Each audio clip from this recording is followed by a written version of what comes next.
Hey guys, Spanners here for a midweek Missed Apex podcast. We're going to be catching up with Uncle Joe Saward'd, who's been in the paddock for every Grand Prix for decades and decades. You will not find a more connected journalist, and he's going to be in the shed with us today. And on Sunday, we've got Chris Catman-Turner, who's doing another revisit of a driver career from the olden days. Our most recent one yet, we do a deep dive on the career of Daniel Ricciardo. But now, inside the paddock, an insider stalks team principals all up and down the paddock. It's Joe Saward'd. Hello, Joe. Hello. I didn't realise I was a stalker. You can't find any team principals in the paddock these days anyway. They don't come out anymore. Is that right? You have to no, they don't, because there's far too many VIP guests being washed through. And so everybody hides these days. You never see anybody in the paddock, really, apart from people who you don't want to see. I did notice that, because I did get on one of those, VIP groups being pushed through the paddock with... You're responsible for it then. Yeah, but I was there, and it was quite interesting, because I was there with a boxer guy and a rapper and everything, and there was no actual team people washing around. When we went into the V car... No, because they're too busy. They can't afford to be ambushed by a bunch of people going, "We love you and let's have a selfie." Because otherwise they'd be doing selfies 24 hours a day. And so basically, when you go into the paddock, you see all the stuff you expect to see in a paddock apart from the people. And the only chance you get to see the people is if they're rushing between the motorhomes and the garages at the start of a session or the end of a session. But that's, it's part of the development of Formula One and why they're making loads of money, because all these people rushing through the paddock are being paid. Being paid. They're paying to do it.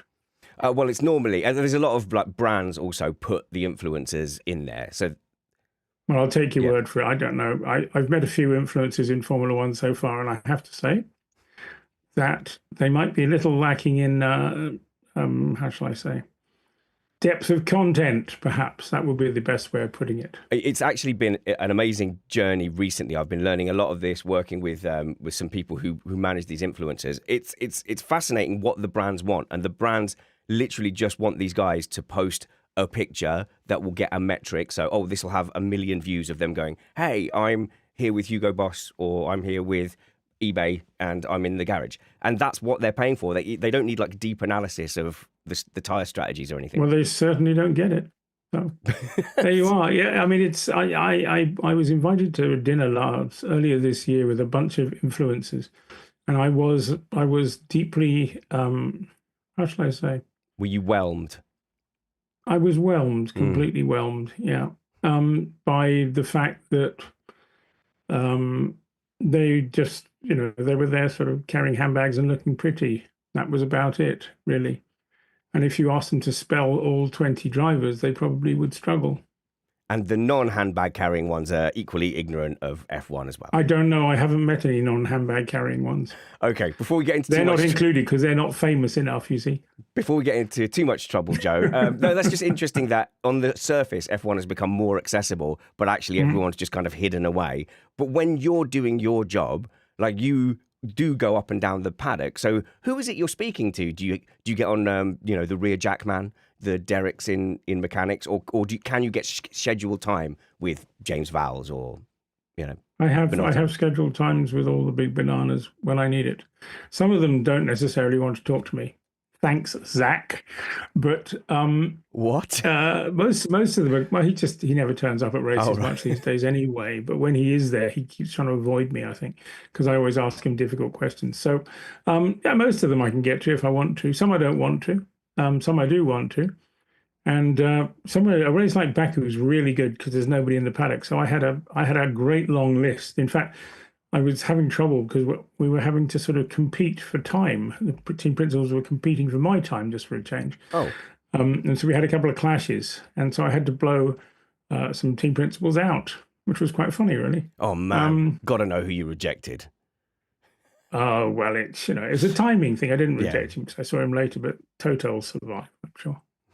Oh, it was a good weekend for Toto as well. Yeah, it's just interesting how you go about it, because obviously you then publish GP Plus magazine, which is emailed electronically on PDF, so people can still go and subscribe to that. It is a steal, Joe. You only charge, what do you charge for the year for your magazine? Don't ask me questions like that. How the hell do I know? Ballpark. Is it £1,000? I have no idea. It's cheap as chips, though. I will tell you, but my main source of revenue these days is called JSBM newsletter, the in-depth stuff, which announces all the good stuff that nobody else gets for a couple of months. So Yep. No, Joe kindly sends me that, and it is a very good publication, but that isn't cheap as chips. no, it's not cheap as chips, but you want quality, my son. It's do you know what it is good for? It is good for sounding like a little bit of an insider and getting your little knowledge. Yeah, when you go down the pub with your mates, you could say, well, just wait here in a couple of months' time, this is going to happen. Yeah. And they'll go, yeah, Spanners, you're full of it, aren't you, mate? And then it happens, and they go, hey, you're the coolest dude in the world. Yeah, that second bit, that doesn't ever happen to me, Joe. But I want to ask you some questions about Formula One, if that's okay. Okay, well, that's what we're talking about, but onward and upward, yes. It's all change in the championship at the moment. So it was looking like a very settled battle between the McLaren drivers, and then Verstappen's gone and just gone himself like a second place, first place, taken 35 points out of Piastri in the last couple of races alone.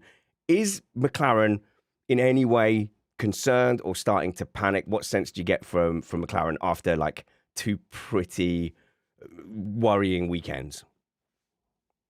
I think there were two pretty worrying weekends, but do I think the car's any really slower? No, I don't. I think we'll see if things return to a bit more normality, although Singapore is probably not the place for normality. I think the car is still quick. And, if you look at some of the others, there's a lot of, I think, pretending going on Fridays, because people look very quick on Fridays and then disappear without trace. That's enough about Ferrari. Yeah, no. Well, just to dwell on that, was my theory correct? I reckon that they are maxing out on a Friday to test their plank, to see if their plank is going to wear. Well, they should know if the plank's going to wear or not, to be honest. I just think they're sort of, I don't know what they're doing. I'm not sure they know what they're doing either. So it is just sort of cruising along, really. And, the car is quick sometimes. Charles is always quick. Lewis is always quickish. And they should be doing better than they are. But every time we get to the grid, there's always a bunch of excuses as to why they aren't there. In the races, they just disappear backwards. So I don't know. I don't really trust the timesheets until we get to qualifying these days, because you can do a little bit. Yeah, I used to love. You can Friday. fiddle with them. Yeah. Yeah, I think on a Friday you used to be able to try and tease some stuff out about race pace and stuff, and I just don't think you know now. No, you don't. Don't. I mean, literally don't. I keep an eye on the sessions when they're happening to see who crashes mainly, and in Azerbaijan that was a full-time job. But basically, I just don't read anything into it, because you can make it look however you want it to look. The other thing is also, bear in mind, it is so tight in qualifying now, and this is something where someone will be third one day and 15th the next. But if you actually stop and look at the gaps, the number of times you have a session where you have identical times and you're down to thousandths of seconds, but you have identical numbers, which is never used to happen in the old days. And nowadays it's happening probably every weekend. There is a case where the thousandth of the second are exactly the same in one session or another. It's really extraordinary. And that's because everything is so tight. And if you blink, you can go from third on the grid to seventh on the grid. Yeah, there's no room for error. And I think it was none at all. It's amazing. It's amazing how tight. I've never seen it just as tight as this in my entire 100-year career. 1,000 years to go, though. If you add up Alonso and Lance Stroll, they still haven't got anywhere close to what I've done. So there you go. So is there any teams, do you think, that deliberately game it? It's a sort of an age-old question. I think Ferrari are being forced to run faster on a Friday, so they look flattered. I heard something from Verstappen saying they are also trying to go out faster on Fridays to test out his simulation work or something like that. But do you think there's some teams that deliberately fudge it? Sponsor glory runs. To be honest, yes, there are always people like that. But to be honest, they're too busy trying to get the things to work, to get the extra amount of pace, to actually waste time doing that. But I'm not saying it doesn't happen, but I think it's more important to find the extra. Literally, a couple of tenths will give you 6 places. So, and even more sometimes. So wasting time driving around looking good doesn't make a lot of sense. But that doesn't mean it doesn't happen. All right. So I So diverted. fundamentally, I still think that the Ferrari the McLaren is Yeah. the fastest car. But the Mercedes is can be pretty good. The Red Bull is good in the hands of one of its drivers at least. And is that because the second driver is no good and the team can't run two cars? No, it's not. It's because Max Verstappen is exceptional. And I think people need to understand just how exceptional he is. I'm going to cry about Tsunoda a little later on. You can cry as much as you like. He hasn't gone any quicker. Well, he is getting slowly I'm going to a go little through. bit quicker, but he's not quick enough to survive at the end of this season. I'm going to go through all my stages of grief with Tsunoda with you in a little while. Okay, very good. So, is there an element at McLaren? Like, two questions here. Do you think they realise that most people only care about the driver's title, and have they taken their foot off the gas with the development because they thought, well, it's kind of in the bag, it's looking after itself? I think any sensible team that wants to be good next year is taking the gas, get to the foot off the gas this year because you have to. There's only one team that will compete next year that doesn't have to worry about competing this year, and that's Cadillac, because they're not competing this year, and so they can spend their extra money buying up all the people who are available at twice the going rate. But they don't have to actually do the work to run the cars. So, and if you want to be successful, you can spend your money this year, or you use up your time this year, or you can put your focus on next year. I think the smart thing is put your focus on next year. And if you're McLaren with that much of a lead, they ain't going to lose the constructors' championship. No. Even if they collide for all the remaining races, they'd be very hard pressed to lose the constructors' championship, which is the one that pays the bills. The drivers' championship pays the bills for the drivers. It doesn't pay the bills for the team. So it's perfectly logical for them to be focused on the one that pays the bills. Well, okay. My counter to that would be, in the short term, you get more prize money for coming first in the constructors, and they're going to come first anyway. But Red Bull genuinely don't seem to make that a priority, because I guess if you get the extra wind tunnel time from coming second, that you could argue that would pay more in the future. I think you're reading way too much into that. Really? Losing positions to try to gain wind tunnel time makes no sense at all. Then why are Alpine doing it? Well, if you're Alpine, Alpine are just a complete disaster from start to finish. I mean, we're literally back at zero again now after however many resets we've had. We now have a new team principal who will start picking up the pieces. And if you say, well, it's all, Flavio's been there for a year or so, that's assuming that Flavio's doing anything other than collecting money. And I have a vague suspicion that if you look closely at it, that's not what is happening. What is happening is that the team principals who pass through one after another are the ones who actually make it better or worse. But recently, they haven't stood around long enough for that to happen. Do you get a lot of interviews with Flavio Briatore, Joe? I don't seek them out. I mean, why would you talk to the lowest form of human life? Whew. Well, there go my Alpine Paddock passes, Joe. Yep, well, not my fault. You asked the question. I'm merely responding. Okay, just bear in mind, I would argue harder if I had Paddock passes.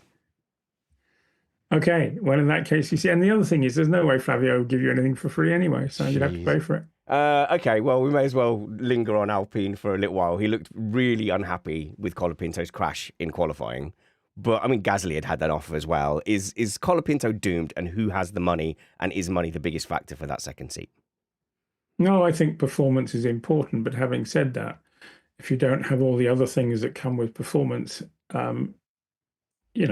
it's pointless. So Colapinto hasn't done very well, but he does have some innate ability in there somewhere. Yeah. And if they can find it, get his confidence up and take his money, then he'll still be there. The other choices are Paul Aaron, who's got no money and is a very decent talent. You've got Jack Doohan, who doesn't have any money of note, and they threw him out after 10 minutes, having undermined his confidence. Yep.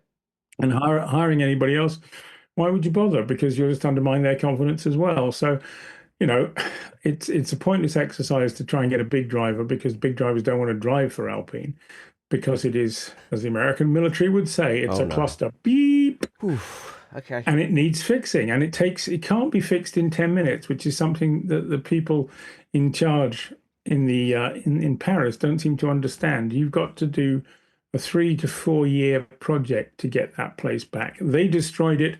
Now they've got to fix it. If they don't want to fix it, they can sell it. They say they don't want to sell it, so they've got to fix it. Are you saying they need some kind of multi-year plan? Well, they need a plan that lasts more than sort of 10 minutes, yes. And Briatore is not the plan because he's 75 years old. And, that's probably not a long-term plan, is it? Yeah. All right. Sorry, the sound you could hear, I was just distracted having to wake up a Australian producer for some emergency edits. Middle of the night for him, but this is warranted. So I thought they were going to get sold at some point. That's the feeling I had, that it was going to be a Briatore-led. Yeah, everybody did have that feeling. And then the new president, or Renault CEO, whatever he's called, who is called Mr. Provo. Mr. Provo arrived in Monza, met with all the teams, which is interesting, and said, "We're staying." And everyone went, "Eh? What?" And he said, "We're staying." And then everyone went, "Okay, fair enough, you're staying."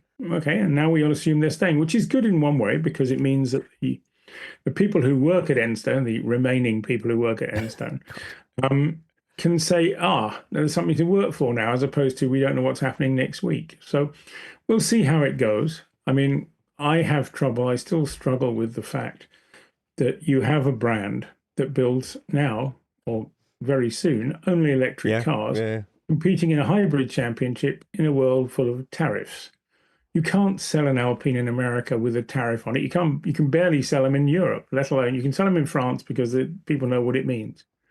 But it's a nonsensical project at the moment. Now, if they got some hybrid cars in their range, which is possible to do eventually, then it would make some sense. But right now, building a brand to sell electric cars using a non-electric motor supplied by Mercedes-Benz, which doesn't make any sense to me at all either. But apparently, people don't care nowadays about brands. They're just happy if the product is good. Not sure I believe this, but people keep telling me, no, you can have an Aston Martin with a Honda engine and nobody cares. Yeah. Question though. So was the decision to go to Mercedes made when they probably thought they were leaving? And then now that they're staying, they're like, No, I think the decision to go to Mercedes was made when Luca De Meo, who now sells handbags, decided that it cost too much money to build engines and they weren't very good at it. So he decided that, well, let's just ditch that and I can save $1 billion or whatever and I can look great in front of the shareholders. And then the shareholders came along and said, go sell handbags or something like that, So. You're very obsessed with handbags today, Joe. You're quite all No, right. He's in charge of a luxury handbag company, which sells other things as well. But luxury companies in my book always sell handbags. I don't know why that is, because you can charge an absolute fortune.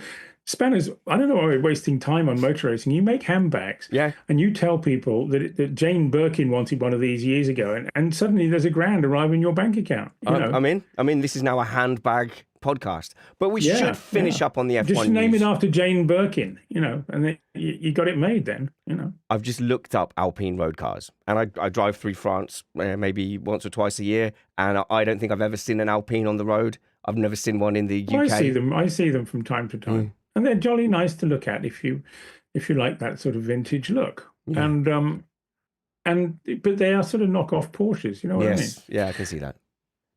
They're trading on a performance which is supposed to be like Porsche, and they're overly priced for what they are.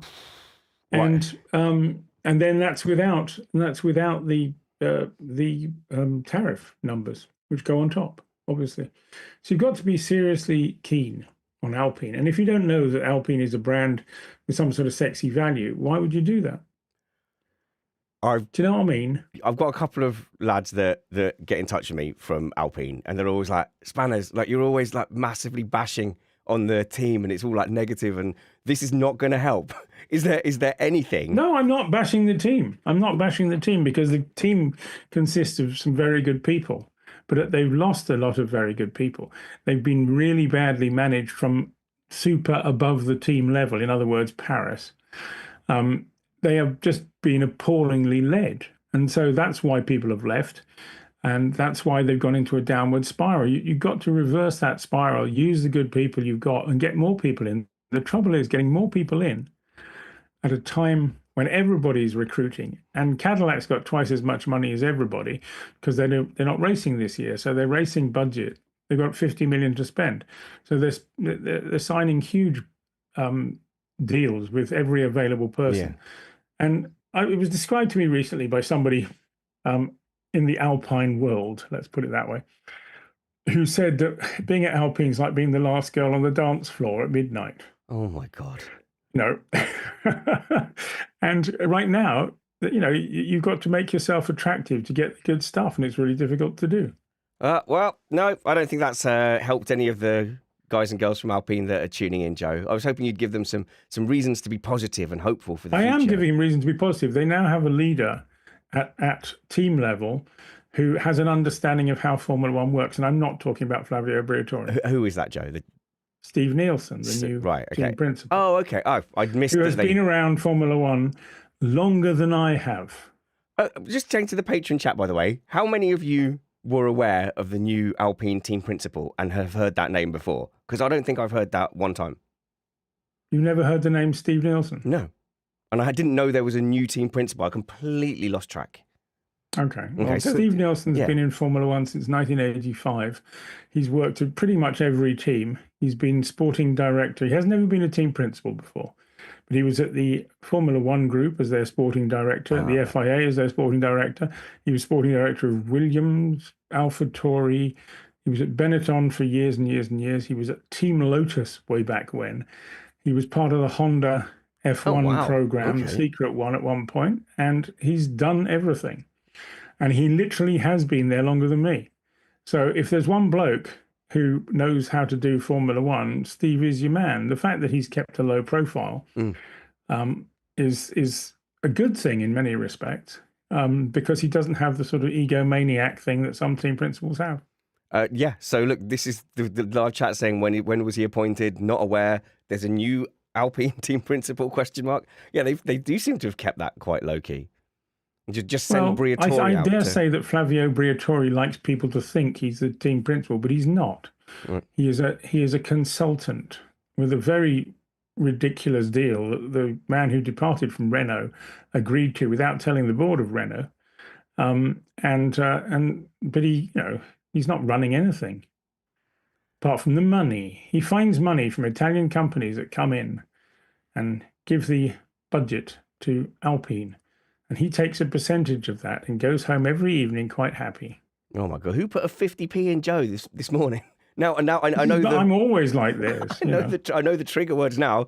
Nobody type Briatore in the chat, okay? Because we need to move on. Sam in our chat is upset with you. He said, "Oh my God, he went after the A10, the A110. Fight me. The A11, the A110. The A110 is a lovely car that is unfortunately not and has never sold a lot. It's a pretty car. It was half funded by Caterham, you may recall. Oh. That's another story. And it's based on the original A110 from the 1970s, which was a sexy little car and did a lot of rallying and won the Monte Carlo Rally and such things. But in the modern age, when the French government is charging you a tax if you are creating cars that pollute, it's not a very successful car to have, because it's basically you can't make money off car companies, for car companies. Sorry. Right. No. So I wouldn't go after the A110 because I like the way it looks, but they just can't sell them. Apparently James May has one. But we'll move away from Alpine.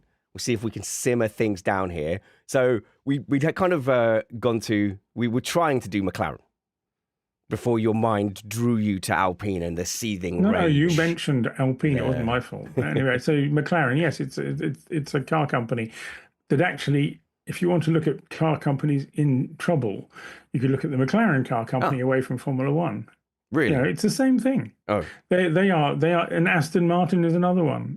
These companies are all suffering, and yet the Formula One teams, well, in the case of Aston, they're not doing anything at all. But in the case of McLaren, they are doing awfully well. Yes, they are doing well. Well, yeah, obviously they're doing well because they've got double the points in the World Championship to anybody else. I'm with you in F1, right? Yeah, yes. But the errors are creeping in. So Jolyon Palmer on Well, F1 TV. you mean we've had 2 races in which there've been a couple of mistakes. Does that mean the errors are creeping in, or they've just had a couple of races with mistakes? Jolyon Palmer did a good breakdown of the pit stops, and in the last 5 Grand Prix, Lando Norris specifically has had these multi-second error pit stops over the last 5 races. So on pit stops alone, that's an indication of errors creeping in. Has Jolyon Palmer sat down and analysed every single other team's pit stops for the last 5 races? No. Well, maybe he should.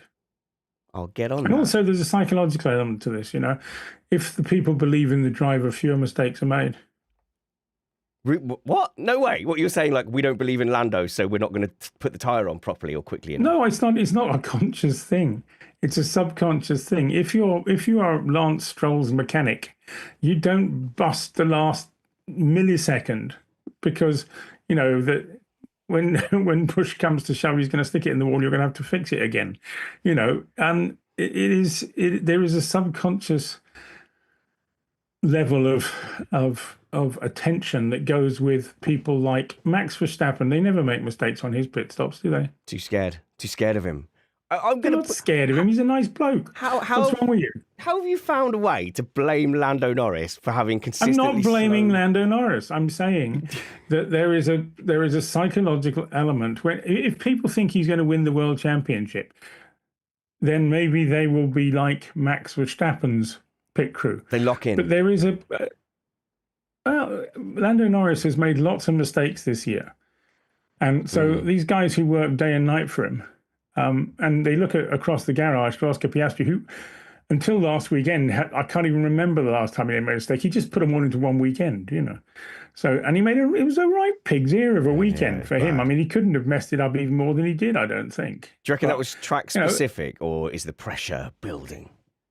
I don't think it felt a little choky. It felt a little choky, didn't it? Now, Oscar Piastri and pressure, you could blow him up using gel ignite and he'd still come back saying, oh, that was a bit of an interesting ride. He's not a guy you can blow up. Lando Norris would be sitting there analysing what's going on. Is it my fault? What's the meaning of life?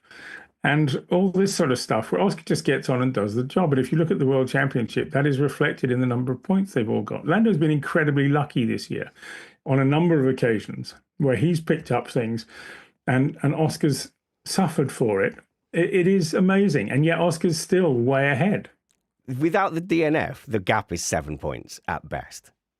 Yeah, but without the DNF. Oh, did he cause the DNF? If you look at the number of times where things have gone wrong in races for Oscar, not massive because he's still there getting them, but not being ahead of Lando, for example, that's happened 2 or 3 times this year when things have gone wrong and he should have finished ahead. So Lando's very quick. I'm not knocking him and saying that he's quick, but he's also very lucky. And yes, he had 1 DNF. And now Oscar's had a DNF too, So, maybe the engine didn't have enough faith in Lando and just blew up.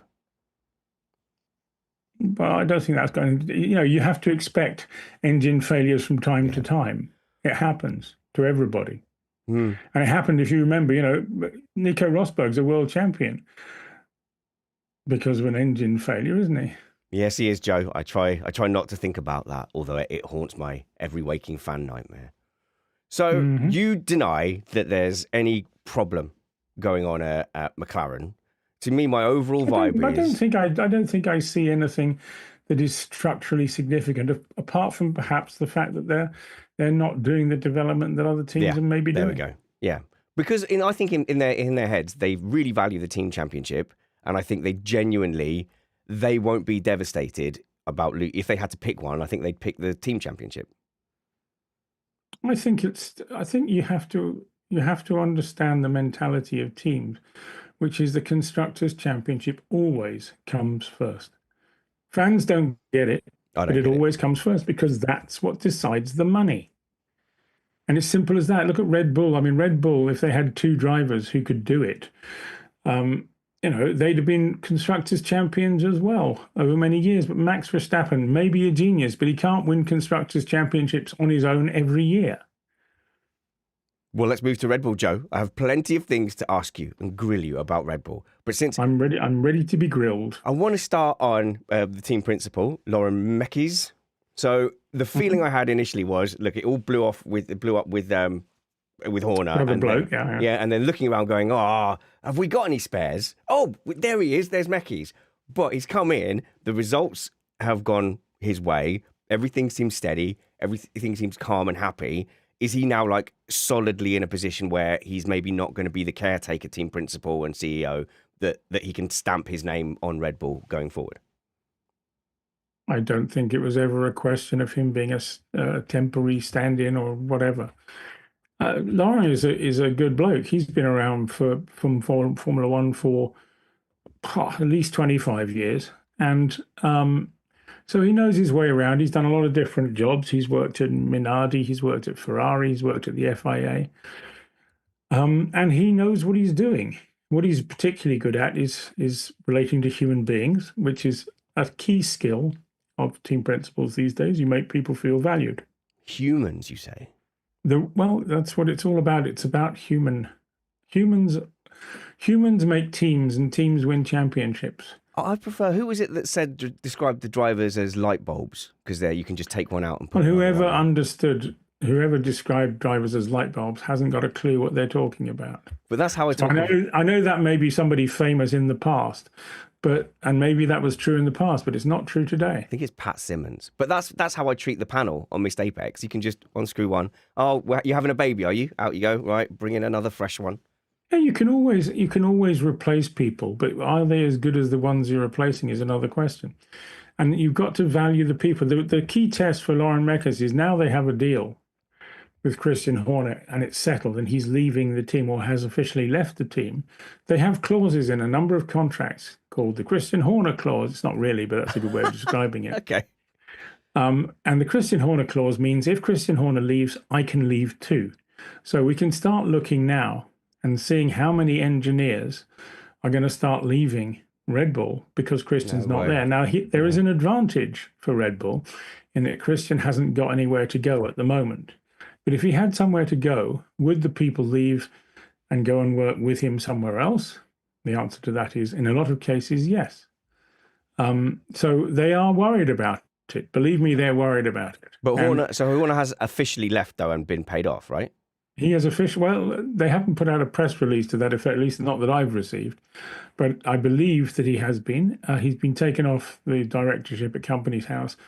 And the BBC, no less, ran a massive story the other day saying that he's gone. Okay, so I've got the BBC. Oh, right, yeah. So the BBC, so Andrew Benson run one saying Christian Horner has formally left as Red Bull. And somewhere in the course of that article, you'll read that Christian Horner's a bad person and shouldn't be allowed back in the thing because that's the view that the BBC has on this subject, which is interesting. 52 million payout for leaving. Is that part of that, like, don't bring half the staff with you? No. He has no control whether they leave now. That's a good point. That when they signed their contracts, they signed a contract with a clause saying we can leave if Christian leaves. And now he's left. He doesn't say to them, don't leave. It's up to them if they want to leave. I find that clause crazy. Like, why? What would the incentive be for someone having a Horner clause? Like, he's got his own... Well, if you're Christian Horner and you wrote the contract, you can understand why, can't you? Oh, so you can take them with you? Because if you control the people, you control the team. They're his people. So if they now leave, now they may not leave. They may think, oh, well, Mekies is all right, actually. He's a decent bloke. And he is a decent bloke. But it doesn't mean they can't leave. Gotcha. So, if there's another job to go, you don't leave a job just because somebody's left, unless it's really extreme, obviously. But if you can leave... the team has to, first of all, renegotiate the contract with that to get rid of that clause. And that's going to cost them more money, probably, because the top people will say, well, if I give up this clause, what do I get in exchange? But it does seem calm. It does seem like it's going well and everyone's happy. But and they've turned it around. It's not awfully well and everyone's happy. No, I think that's pushing the envelope a bit. There's quite a few people unhappy there because... Mekies is doing a good job, and maybe he's calming some fears. But the departure of Christian Horner was a fairly dramatic moment for the team, which is basically, you've got to bear in mind that an awful lot of these people, their careers were made by Christian Horner. Christian Horner it's far more Team Horner than it is Team Red Bull. And that was the problem. That's why they wanted to get rid of him, because the Red Bull people thought, well, hang on a minute, this is our team. And Christian's going, hang on a minute, this is my team. And that was what the fight was all about. And that's what all the scandal was about too, because a lot of it was just made up. Follow the money. Follow the money. But they have had recent upgrades where, Yes, they're spending money on this year that perhaps they won't be spending on next year. Yeah, that's not odd. No, not really. Because they value the drivers. Next year, if it all goes wrong, they can always blame somebody else, can't they? But I do think Red Bull is Ford. Red Bull is a team that maybe that's what they think. Since they think they probably don't have that great a chance next season anyway, let's push for the drivers. What makes you think that? Have you had insight into what's happening on the dynos? Yeah, I've on Reddit. So you know that the Honda engine, you know exactly how good or not the Honda engine is. Yeah, I read it on the Aston Martin Honda, obviously. Yeah, I read it on Reddit. So what information? It must be true then. Yeah. What info do you have then? So you're poo-pooing the dismissal of the Ford engine. I am merely standing here and saying, I think it is very unwise for people to prognosticate on what the engines are like, because even the people building them don't know how good they are against one another. Well, I don't know how to not do that. So I reckon Ford, disaster. Mercedes, amazing. Ferrari, better than people are saying. And Honda, excellent as well. Okay, I would say, if you want to play silly games, yes. I would say that Mercedes might come out on the top. Ferrari will be worse than expected. Audi will not be good at all. Ford will have a very good PU, but the electrics won't be so good. And the Honda people, no idea, apart from the fact that when it comes to new regulations, Honda are traditionally not good at it. They fix it later and get to be important and quick. But at the beginning, they tend to mess it up a bit. Renault's not there anymore. And who else is left? That's it, really. And Cadillac eventually. Yeah. Cadillac will eventually have. No, I don't even think there's an eventually there either. Because if you can explain the logic of building an engine for 2028, I'd love to hear it.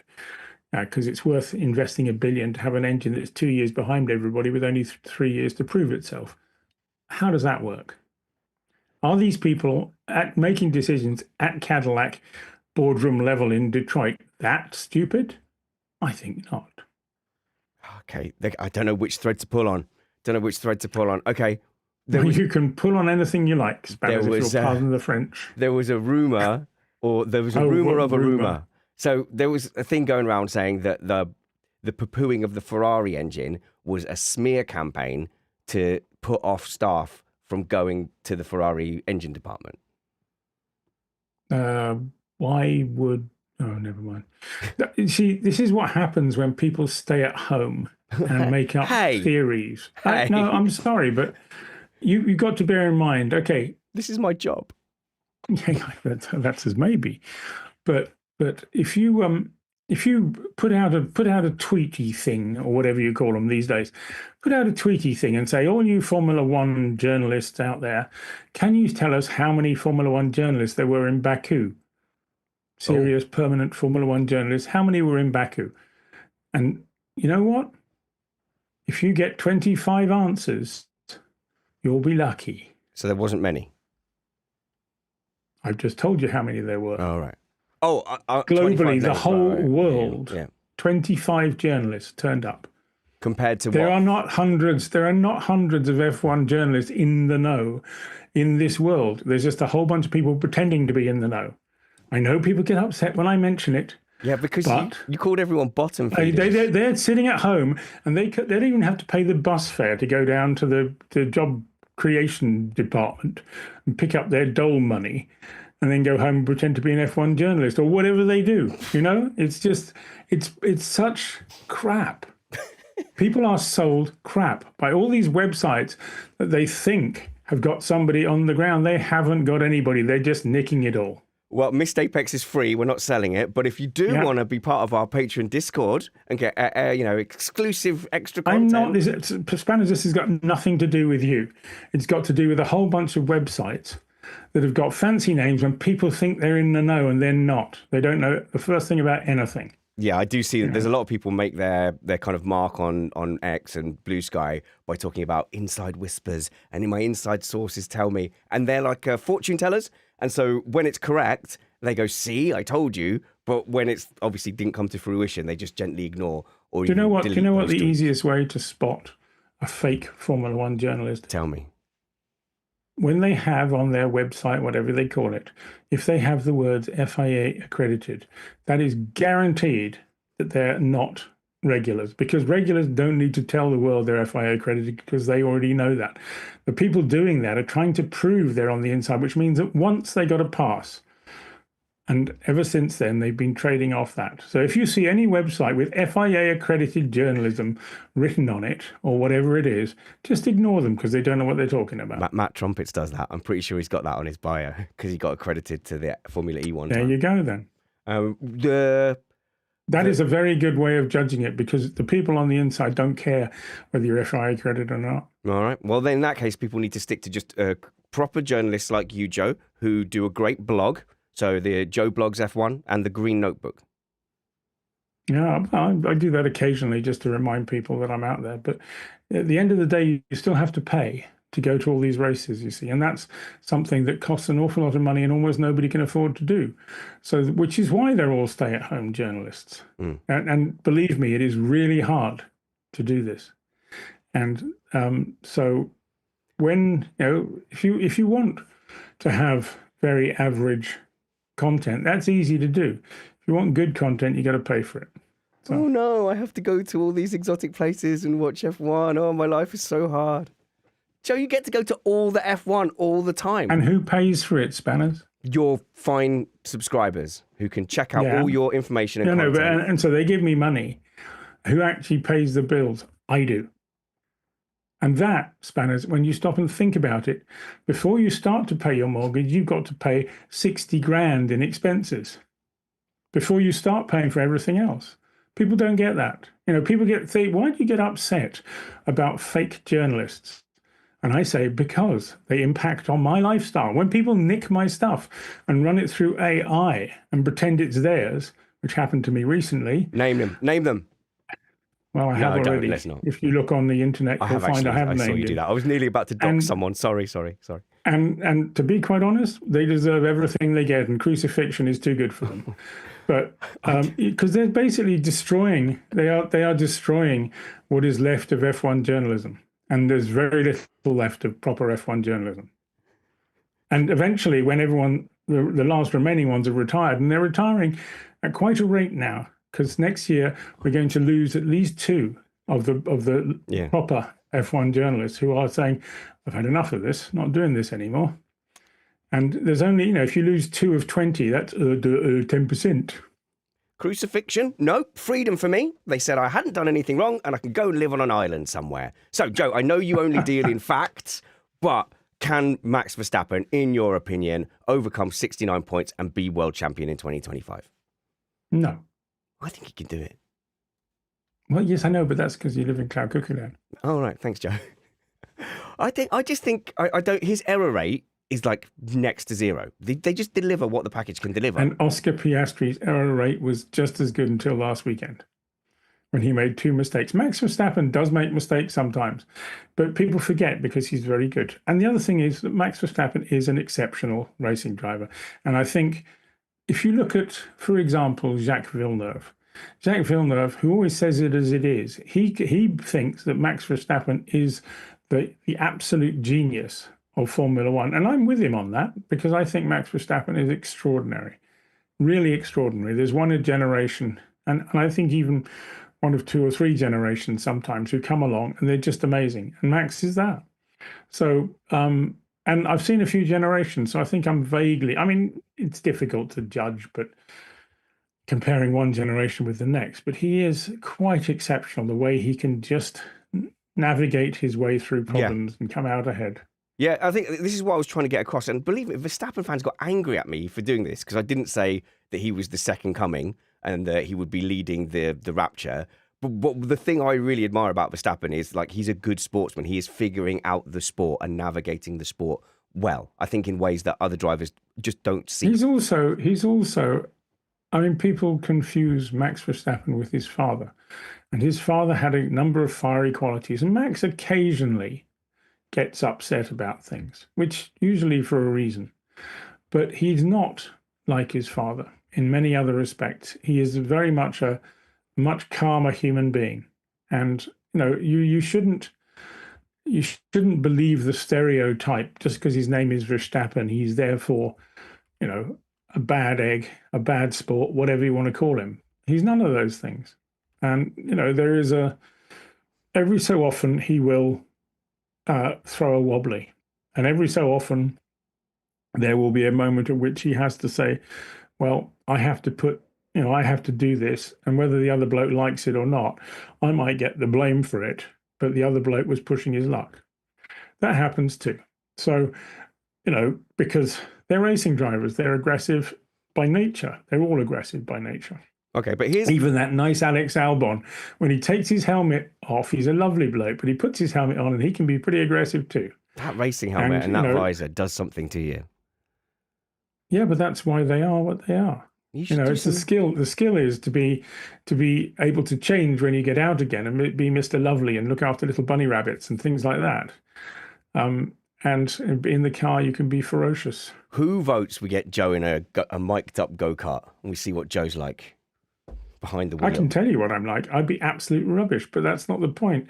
I'm not a frustrated racing driver. I'm a qualified observer, put it that way. No, I mean whether the rage entered you or whether you got ultra competitive. No, I don't, because I'm naturally, first of all, I'm far too big to get in go-karts, because I'm tall and you can't, how many go-kart champions have been 17 foot tall? Well, there is that young bloke coming up in Formula 3, Ogachukwu, but he's like 17'6" tall. He's quite remarkable.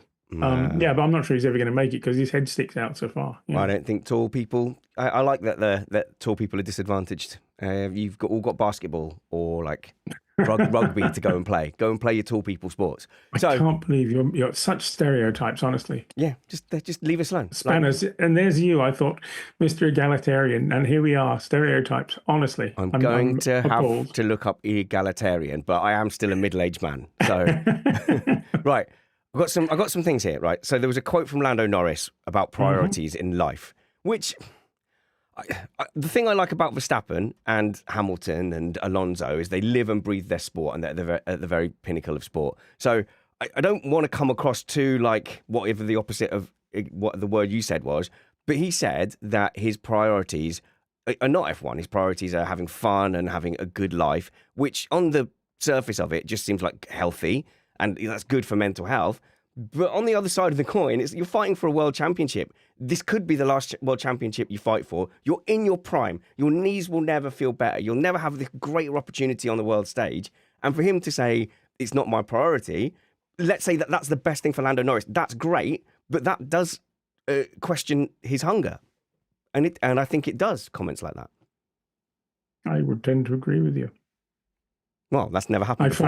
I find it extraordinary that you would say such a thing because it shouldn't even enter your head that is because that's why you're a Formula One driver. You wouldn't be a Formula One driver if you weren't driven by absolutely mad urges and do mad things. No, it's true. No, you don't get to be an F1 driver by being normal, and so. Wanting all the normal things in life is great.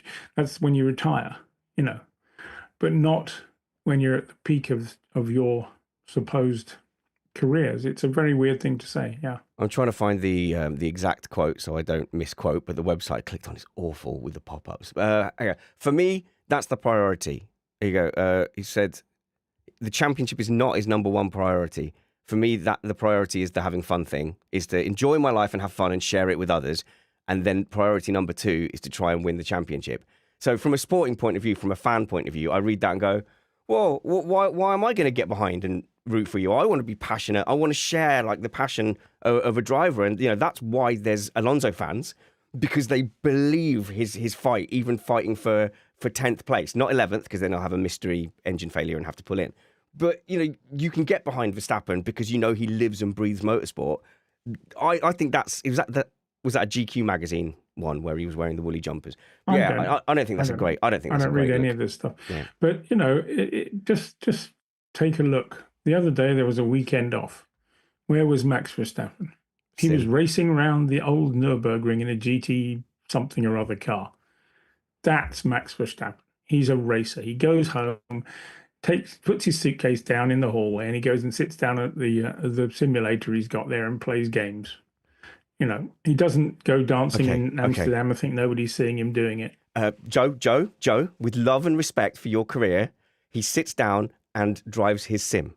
He doesn't. That's what I just said. No, that's not what you just said. You said he sits down and plays games. So I'm just going to correct you. And he drives his sim. Okay. So playing on a sim is not a game. It's not the real thing. Racing on a sim. Simulation is not the same thing as the real life.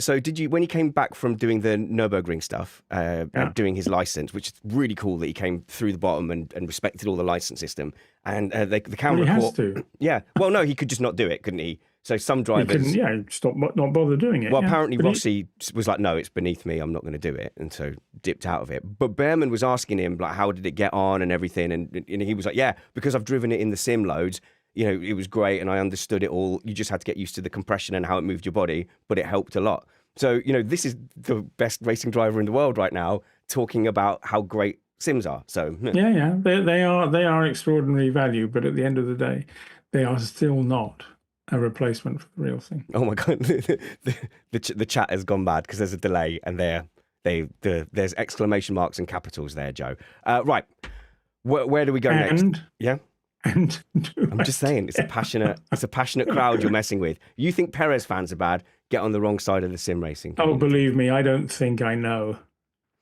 Oh no, I know, and he's back as well. So all the Perez fans are going to come back. No, he's not. He's back at the back. He's back. Oh, yeah, come on. You'll be telling me next that Cadillac's going to win the World Championship in 2 years' time, are you? Come on. No, but I was saying on the last show, I've got to come back to my Perez fandom, but I actually really like Bottas, but now I'm praying for his demise. Boo, Bottas, he's the worst. But yeah, so the Perez fans are going to come. You better be nice about Sergio this time. Why?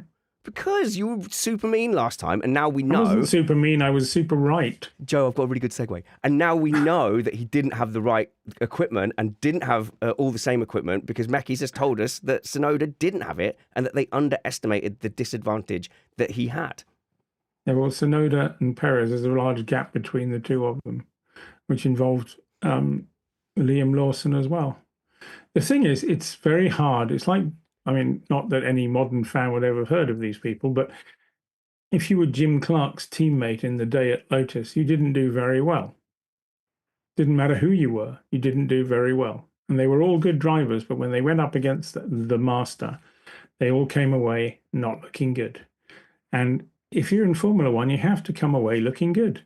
And Perez looked very ungood for a long time. And it just got worse and worse and worse. And in the end, he didn't deserve to be there because it was so bad. And that's all I wrote. And then, of course, yes, you get abused left, right, and center by every mad Mexican there is. But that's the way it is. And if I'd said the same thing about Franco Colapinto, I would have been abused by that lot. And if I'd said the same about Max Verstappen, I'd be abused by the Orange Gang. And if you say the same about Lewis Hamilton, you get abused by people waving, having UK underpants on and all this sort of stuff, These are mobs who have beliefs and love it, but they're mobs nonetheless. All right, as part of the Yuki mob, right? I'm coming after you, Joe. Is it fair to judge Tsunoda against Max Verstappen directly and not by some other criteria, as in how he's doing with the car he gets and the programs he gets, and the fact that he'll be asked to do run plans that are there to benefit Verstappen, maybe sometimes block for Verstappen's cause? So is it fair to judge him directly against Verstappen? Well, I haven't. Have you heard me judging Yuki Tsunoda yet? Better not have done. Earlier in the show, you said. No, I'm just saying that I think Yuki's made great progress. Now, he's been helped in that because the team has been supportive of him emotionally, psychologically, whatever you want to call it. Whereas most teams just expect the drivers to be able to cope with it themselves. Okay, so they've helped Yuki along, and Yuki's doing well. Is he challenging Max Verstappen in races, which is what he should be doing? No, he's not. And ultimately, he will be judged by results. Whether it's fair or not, you are judged by results. And I don't think that the difference in what he gets and what Max gets is that massive. It's just the fact that no, but what is the point? What is the point of one driver? If you know, go back to the previous conversations about what's important to a team, most of these teams look at papaya rules. You know, the team comes first, and the team should always come first. And so, if you think in the history of Formula One, there've been a couple of teams when the number one driver came first. Bernie Ecclestone used to run one in the days of Brabham. That's mainly because they had trouble running two cars because they weren't very big. Benetton on a couple of occasions. Ferrari did it with Michael Schumacher. They just kept the other bloke sort of sitting there. But it's not the best way to bring out the best in people. The best way to bring out the best in people is that the best guy has the same stuff and still wins. And then it's how the second driver deals with it and whether they're good or not. All right. So I think Yuki's doing a decent job and he's getting better, which is something which is due to confidence. There's lots of different reasons for it. But do I think he'll be retained forever? No, I don't. And do I think that Hadjar will struggle if he comes up against Max Verstappen? Yes. Next year? Yes, I do. It's just the way it is. If you're going up against the best, you've got to be the best. Yeah, it's prize fighting. And if you can't handle it, you go apart. Joe, I'm going to pull on the other thread that I was going to pull on later. Okay, And this is just to finish off. You were talking about Cadillac and them not building their engine, probably. This is the one area where I'm on the same side of the fence as Mohammed Ben Sulayem. And so he's pushing really hard. He was pushing just for the straight out V8s, no hybrids. There was a meeting after Bahrain where it was agreed that no, the hybrids will be part of the DNA of Formula One, like forever, it seemed to be. So completely rejecting the plan to go to just combustion engines. But he is pushing very hard to get changes for as early as 2028. Or for 2029. It's all gone now. And it's all gone. Yeah, but this is it. But, oh my God. But it's not a clever idea. You want to drive the manufacturers out of Formula One, they pay a lot of money. Right. They pay vast amounts of money. You want to drive them out, you put a silly little box in it and call it technology. It's not technology. Technology is when they're fighting to get the best engine, using the best people, spending piles of money. And they're all doing it. They're all coming in because F1's big. Alpine's even there, and they don't have electric. They don't have anything but electric engines. This is about branding. So the idea of going back to big banger V10s, which deafen children and mean that sponsors can't talk to each other, is totally no. But it's important. I'm sure you could make a quieter the future V10 audience. Now. A future audience of Formula One, there is no responsible parent who's going to take their kids along to Formula One with big engines screaming and making their children go deaf. It is stupid. You couldn't make a quieter V10 now. No, that's not the point. What's the point of making quiet V10s? It's totally irrelevant. You can make V8s, but they want hybrid, and some of them still want turbos because it's quieter. But, the idea that visceral noise is somehow good for motor racing is a myth. Oh, no, but the noise isn't the thing that gets it for me. I'm with you on that. I much prefer the volume level that it is now. But it's just that it's not Formula Prius. Hybrid has just been terrible for Formula One as a sport with the weight I don't and the agree. deployment. I absolutely don't agree. Formula One is booming, and it's the technical regulations in a lot of respects they're part of it because it's interesting, it's new, it's something that the motor industry wants. Nobody wants to buy electric cars. Why are they all running away from electric cars now? Because they all made the mistake, thanks to the politicians and a bunch of dreamers who were running the companies, that everyone's going to jump to electric. Are you going to buy an electric car? Yep. I'm not. Yep. Because they're not ready. It's too early. So we don't want to go down that route. Formula E will go on surviving somehow because the Saudis are paying for it and can go on paying for it until, the year 3 zillion. But the fact is, it's not very interesting. It's not very good and nobody watches it. So, Formula One is there for a reason. Okay. And yeah, it's true if you compare the two. And look at it. It's in American sport, Formula One is gradually taking over all American motorsport. It's only a matter of time before it blows out NASCAR. It's already done Indy cars. And the rest. But look at the numbers. The numbers are what matters. The TV viewing figures of the NASCAR championship are going down. Okay, this is interesting. Let me pull on this thread because NASCAR are having a little bit of a schism, a moment with the playoffs and stuff. And I was saying to Steve Liletta at 2311, he's been helping me get into NASCAR for the last couple of years. The thing that has not got me on board at all is this playoffs where it has to go down to the final race and you have a knockout as you go through. And you go, NASCAR is something that people would say they moved towards the for entertainment line and possibly went too far in that direction. And then now you've got Dominicali basically saying, this is what we're going to do. It's all about attention spans, short races, sprint races. The fact that playoffs haven't been thrown into the mix is a little bit of a minor miracle. But yeah, it's interesting to see. No, but playoffs are ridiculous. Yes. They are artificial. But having said that, a lot of the NASCAR results are caused by throwing yellow flags 2 laps from home. So it's a fantastic 20 seconds at the last bit of the race. And everyone goes, wow, isn't that great? But at the end of the day, that's not real racing. That's a circus. And playoffs are exactly the same thing. You go to the last 4 guys in the championship in the last race, any one of them can win. Yeah. And it really doesn't matter because it's luck. The best driver thus far, in my book anyway, of the current generation, the best drivers won the championship once. And if you go back to there are drivers who should have won championships who never did because they weren't lucky. And there are drivers who've won a lot of championships. It just makes it irrelevant. And I think they've got it completely wrong in NASCAR. I think they've made an absolute mess of it. It's so complicated. The point scoring system is absolutely unfathomable. Stage racing is, what the hell is stage racing? And what the hell is the point? What's the point of the playoffs? It's, and at the end of the day, the numbers are talking. Everyone's walking away and going off to watch NFL football games because they're not interested anymore. I've got 2 things on that, Joe. Right, the stage racing, I actually quite like it. Right, so if you had Baku and you go, a lot of the street tracks, they're terrible, and they're one-stoppers, the tires don't wear, nothing really happens after the start, and you go, why not just bunch them up again and do a separate bunch of points? That's all they did with the stage racing. But it's fake.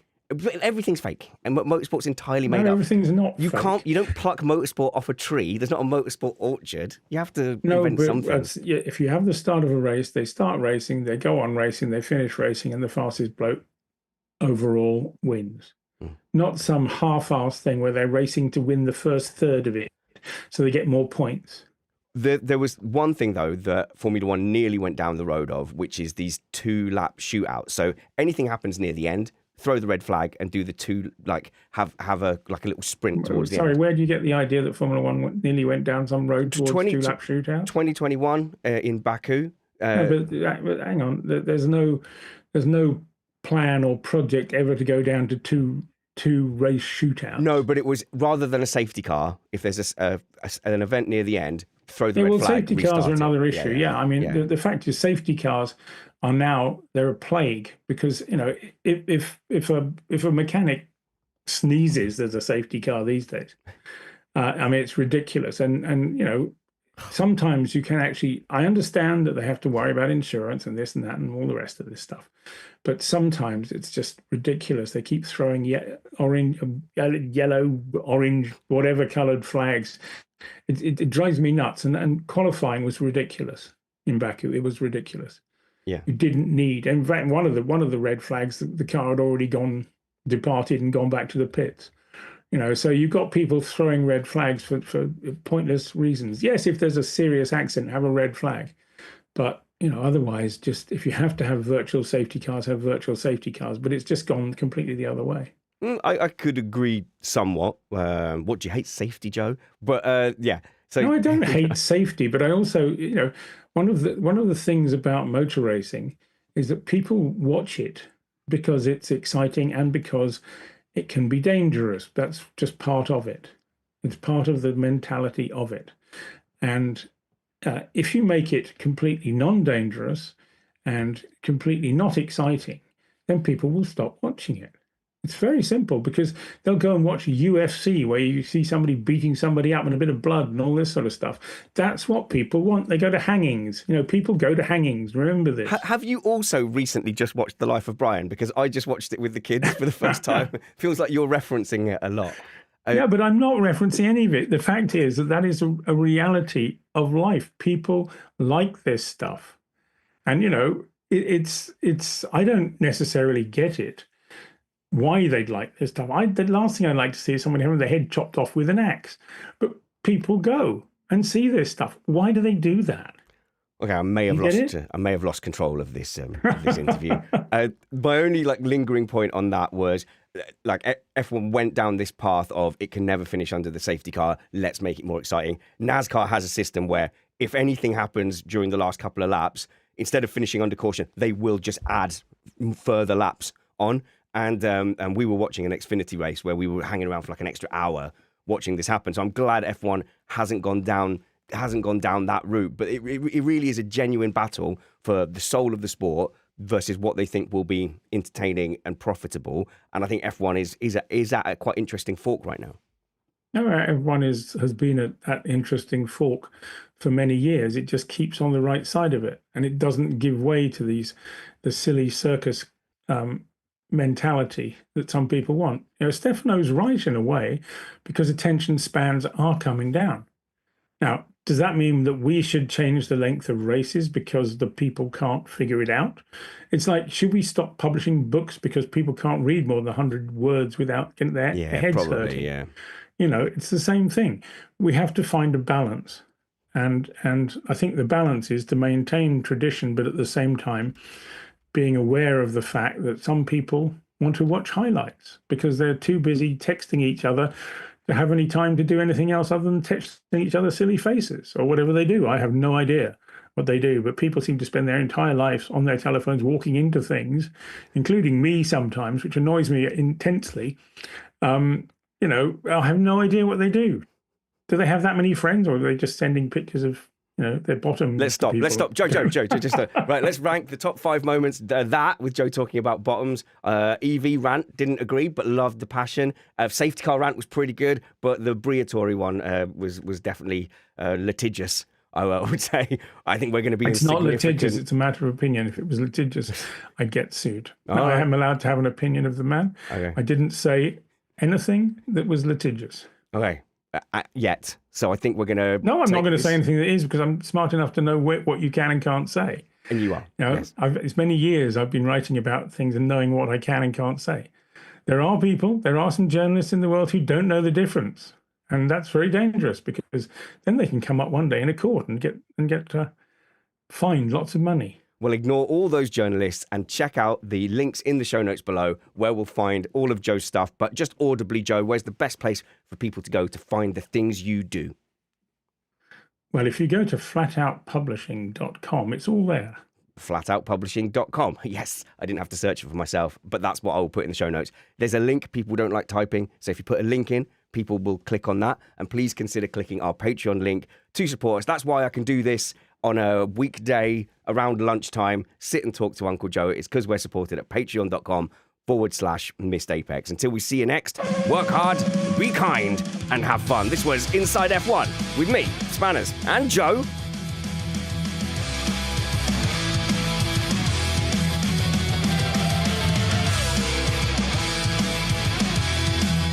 That's the most reaction emojis I've seen in the live chat for a while. Oh dear. And breathe. Oh God, my inbox. I forgot I'm going to have to check the inboxes. Yeah. Well, there you go. That's what happens when you have people's opinions.